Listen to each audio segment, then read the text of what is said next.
కూటమి ప్రభుత్వం అధికారంలోకి వచ్చి 6 నెలలు అవుతుంది. ఈ 6 నెలల్లో కూటమి ప్రభుత్వం పేదలందరినీ అణగదొక్కేస్తుంది. ప్రభుత్వం మీద పూర్తి వ్యతిరేకత వచ్చేసింది అంటున్న జగన్మోహన్ రెడ్డి. నిజంగానే కూటమి ప్రభుత్వం అనేది సంక్షేమ పథకాలు పక్కన పెట్టింది, పేదలందరినీ అంచివేస్తుంది అనుకోవచ్చు అంటారా? ఏమండి, జగన్మోహన్ రెడ్డి ఎంత దుర్మార్గుడు అంటే, ఎప్పుడైనా సరే జగన్మోహన్ రెడ్డికి ఒక గుణం ఉందండి, మతిమరుపు అనే గుణం. తను చేసిన యదో పనులు, తను చేసిన ఆ రోజున పింఛను 3,000కు పెంచుతానని చెప్పి సంవత్సరానికి 250 చొప్పున పేదవాళ్ళని మోసం చేసిన దుర్మార్గుడు జగన్మోహన్ రెడ్డి కాదండి. అతనున్న 5 ఏళ్ల పరిపాలనలో నేను రాగానే 2,000 రూపాయలు పింఛన్ని 3,000 చేస్తానని సంవత్సరానికి 250 చొప్పున పెంచుతూ 5 సంవత్సరాలు కాలయాపన చేసి పేదల్ని, నిరుపేదల్ని లూటీ చేసిన వ్యక్తి ఎవరైనా ఉన్నారంటే జగన్మోహన్ రెడ్డి అండి. ఇవాళ నాణ్యమైన మద్యం దొరుకుతుంది ఈ కూటమి ప్రభుత్వంలో. గత ప్రభుత్వంలో అన్ని నాసిరకం మద్యాలు ఆ రోజున 14కి 19కి ముందు 120 రూపాయలకి నాణ్యమైన మద్యం దొరికేది. జగన్మోహన్ రెడ్డి ప్రభుత్వంలో 200 రూపాయలు పెంచి పేద ప్రజల్ని లూటీ చేసింది జగన్మోహన్ రెడ్డి కాదండి. తన సొంత ప్రభుత్వ షాపులు పెట్టి తన సొంత బ్రాండ్లను వదిలి జనాన్ని నాశనం చేసింది జగన్మోహన్ రెడ్డి కాదండి. ఇసుక విషయంలో కూడా ఆ రోజున 19 వరకు ఫ్రీగా ఇస్తే చంద్రబాబు నాయుడు గారు మళ్ళా దాన్ని డంప్ యార్డులు చేసి ఎక్కడికక్కడ ఒక్కొక్కరికి పెత్తనం అప్పచెప్పి పేద ప్రజల్ని దోచుకుంది ఇదే జగన్మోహన్ రెడ్డి కాదండి. ఒక కన్స్ట్రక్షన్ జరిగితే 3 రాజధానులు అని చెప్పి పేదల్ని, ఎంతో మందిని, ఒక కన్స్ట్రక్షన్, ఒక బిల్డింగ్ జరిగితే 9 మందికి వర్కులు జరుగుద్దండి. కార్పెంటర్ అని, బేల్దారి మేస్త్రి అని, సెంట్రింగ్ మేస్త్రి అని, అట్లా 9 మందికి, అంటే 9 × 4 వేసుకుంటే ఒక 100 మంది, 200 మంది ఒక బిల్డింగ్ కడితే దాని కింద కుటుంబాలు జీవనం సాగిస్తాయండి. అలాంటి స్పృహ కూడా లేకుండా ఇసుకని టైట్ చేసి వేలకు వేలు అమ్మి జనాన్ని లూటించేసిన ఈ జగన్మోహన్ రెడ్డి కాదండి. జగన్మోహన్ రెడ్డి, నువ్వు జీవితాంతం కలగంటమే. ఆంధ్ర ప్రజలు నిన్ను మర్చిపోయారు, గుర్తుపెట్టుకో. నీకు ఇర్రవీగుతున్నావు, నువ్వేదో ఇర్రవీగుతున్నావు. నీకు నెక్స్ట్ ఈ 11 కూడా రావు. పులివెందుల్లో కూడా నువ్వు ఇంటికి పోతే నీ మీద రాళ్ళు వేసిన పరిస్థితి. అంటే నీ నియోజకవర్గంలో కూడా మాజీ సీఎం అయ్యుండి నీ మీద ఎంత వ్యతిరేకత ఉందో ఒక్కసారి గుర్తు చేసుకో. గురిగింజ సామెతలాగా నువ్వు మాట్లాడొద్దు జగన్మోహన్ రెడ్డి. ఈ 5 ఏళ్ళని పేదవాళ్ళని ఇంకా పేదవాళ్ళు చేసి లూటీ చేసావు గడిచిన 5 ఏళ్లలో.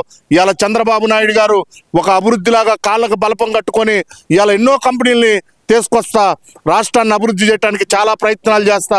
వచ్చిన మొదటి నెలలోనే 7,000 ఇచ్చిన, గత 3 నెలలకు పెంచి మొత్తం కలిపి 7,000 ఇచ్చిన ఘనత చంద్రబాబు నాయుడు గారిది, గుర్తుపెట్టుకో. ఒక్కొక్క సంక్షేమ పథకాలని చేసుకుంటా వస్తున్నారు. ఇవాళ రోడ్లు చూస్తే అద్దంలాగా ఉన్నాయి. 5 ఏళ్ళు నరక యాతన అనుభవించారు. ఎవరైనా సరే ముసలోళ్ళు కానీ పెద్దోళ్ళు కానీ ఏదన్నా జర్నీ చేయాలంటే చేయటం కంటే మానుకోవటమేనయమనే పరిస్థితి తీసుకొచ్చారు జగన్మోహన్ రెడ్డి. ఇవాళ ఎక్కడికైనా పోదాంపా, మారుమూల గ్రామాల్లో ఎక్కడ పట్టినా రోడ్లు పడుతున్నాయి. ప్రతి పల్లెటూరులో, ప్రతి నేషనల్ హైవేల్లో, ప్రతి రోడ్లలో ఏడబట్టిన చంద్రబాబు నాయుడు గారి అభివృద్ధి సంక్షేమే కనపడుతుంది. ఓరవలేక నేను చేయలేకపోయానే అని ఏడుస్తా ఈ మంగళవారం సీఎం ఇవాళ అవాక్కులు చవాక్కులు పెడుతున్నారు. రోజా కానీ, పెద్దిరెడ్డి రామచంద్రారెడ్డి కానీ, అంపటి రాంబాబు కానీ ఏ రోజో జనాలు పక్కన పెట్టేశారు. మీరు జీవితంలో గెలవలేరు, మీరు అబద్ధాల కోరు, దోపిడీదారులని ప్రజలకు అర్థమైపోయిందండి. వీళ్ళు ఎన్ని మాట్లాడినా జనం నమ్మే పరిస్థితిలో లేరు. ప్రజలందరిలో పూర్తిగా వ్యతిరేకత వచ్చింది. ప్రజల తరపున పోరాటానికి నేను జనవరి చివరి వారం నుంచి జనంలోకి వస్తున్నా అంటూ జగన్మోహన్ రెడ్డి చేస్తున్న వ్యాఖ్యలు ఎలా చూడాలంటారు? జగన్మోహన్ రెడ్డి జనాల్లోకి వస్తే జనాలు ఆయన ఎలా రిసీవ్ చేసుకుంటారు అనుకోవచ్చు అంటారు? 23 అప్లికేషన్ చూసినట్టు చూడటమేనండి. ఈడో పిచ్చి ముండా కొడుకు వస్తున్నాడు అనుకుంటారు తప్పితే జనాలు ఎవరు ఇతన్ని సీరియస్గా తీసుకోరండి. ఓ పిచ్చోడేదో వచ్చాడు పోయాడు అనుకుంటారు తప్పితే అతనికి ఆల్రెడీ ఈడో మెంట్లోడనే ప్రచారం ఆల్రెడీ జనంలో ఉంది. అతను చెప్పే మాటలు ఎవరు నమ్మే పరిస్థితిలో లేరు. ఆ విధంగా రాష్ట్రాన్ని ఒక కులం లేదు, ఒక మతం లేదు, మాట్లాడినోడినంతా జైల్లో వేసుకుంటా, చంపిస్తా, విధ్వంసం సృష్టించిన వ్యక్తిని ఎవరు నమ్ముతారండి? ఎందుకండి ఇన్ని మాటలు? వాళ్ళ చెల్లి వాళ్ళ తల్లిని నమ్మనండి జగన్మోహన్ రెడ్డిని. సొంత కుటుంబమే నమ్మదు. ప్రజలు ఎలా నమ్ముతారండి?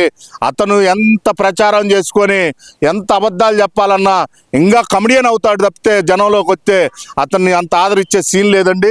ఒకసారి చూశారు, ఇతను మంగళవారం క్యాండిడేటు, ఇతను సీఎం పదవికి అనర్హుడు అని పక్కన పెట్టేశారు. అలాంటి వ్యక్తికి మళ్ళా అవకాశం ఇచ్చే అవకాశం లేదు. అతను నోట్లోంచి ఏదొచ్చినా అధికార దాహం, డబ్బు తప్పితే జనం మీద ప్రేమ లేదండి. ఇవాళ ఎంత ఇష్టం జమ్మినా, ఎన్ని అవాక్కులు చవాక్కులు పేరినా జనం నమ్మటానికి సిద్ధంగా లేరండి. జనంలోకి వస్తే అతనికి సన్మానం చేసే పంపిస్తారు. అంటే ఇక్కడ చూస్తే కనుక గడిచిన 3 రోజులుగా రాష్ట్ర వ్యాప్తంగా సంచలనం, దేశవ్యాప్తంగా సంచలనం అనుకోవచ్చు. తిరుమలలో జరిగిన సంఘటన ఎలా చూడాలంటారు? అసలు ఎవరి వైఫల్యం అనుకోవాలంటారు? అక్కడ పోలీసుల వైఫల్యమా, లేదంటే పరిపాలనా విభాగం వైఫల్యమా, లేదంటే కుట్ర కోణం ఉందనుకోవాలంటారా? ఏమండి, జగన్మోహన్ రెడ్డి ఎక్కడ శవం మీద నుంచి పుట్టిన పార్టీ వైఎస్ఆర్సీపీ అండి. శవ రాజకీయాలు వాళ్ళకి కొత్త ఏం కాదు. జనం మేలు ఏ రోజు కోలుకోడు. ఈ ప్రభుత్వంలో ఏదన్నా ఒక అన్ఎక్స్పెక్టెడ్ ఏదన్నా జరిగి జనం చచ్చిపోతే దాన్ని రాజకీయంగా వాడుకుందాం అనుకునే వ్యక్తే కానీ సొంత తండ్రిని రాజకీయానికి వాడుకుండు, సొంత బాబాయ్ శవాన్ని రాజకీయాలకు వాడుకుండు. చివరికి మొన్న కూడా తల్లిని కూడా చంపాలనే ప్రయత్నం, దాన్ని కూడా రాజకీయం వాడుకోవాలనే పరిస్థితి మన ఆంధ్ర రాష్ట్ర ప్రజలందరూ చూశారు. ఇవాళ జగన్మోహన్ రెడ్డి అది అన్ఎక్స్పెక్టెడ్గా జరిగింది. అది పోలీసుల వైఫల్యమా, టీటీడీ నిర్వాహకుల వైఫల్యమా, ఎవరిదైనా కానీ అది కూడా జగన్మోహన్ రెడ్డి టైంలో తెచ్చిందే ఇది కింద టోకెన్లు ఇవ్వటం అదంతా తెచ్చింది. దానికి అసలు లెక్క అయితే కారకుడు జగన్మోహన్ రెడ్డి. అంతకుముందు అక్కడ కాదు టోకెన్, నడిచెళ్ళే వాళ్ళకి పైన టోకెన్స్ ఇచ్చేవాళ్ళు, అంతా ఇది ఉండేది. ఆ వ్యవస్థను తెచ్చింది కూడా జగన్మోహన్ రెడ్డి. అసలు దీనికి ప్రధాన కారకుడు జగన్మోహన్ రెడ్డేనండి.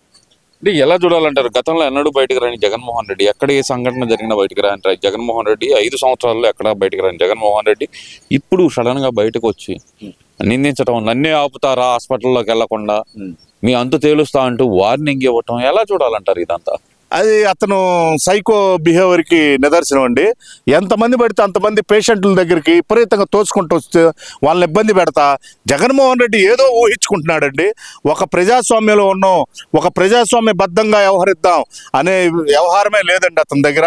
అంత అప్రజాస్వామికంగా ఫస్ట్ నుంచి కూడా వాళ్ళ నాన్న ముఖ్యమంత్రి ఉన్న దగ్గర నుంచి కూడా ఎంతప్పటికి ధనార్జన తప్పితే ఒక క్రమశిక్షణ, ఒక రాజ్యాంగం అనేది ఉంది, ఒక లా అనేది ఉంది, ఒక సిస్టమ్ అనేది ఉంది.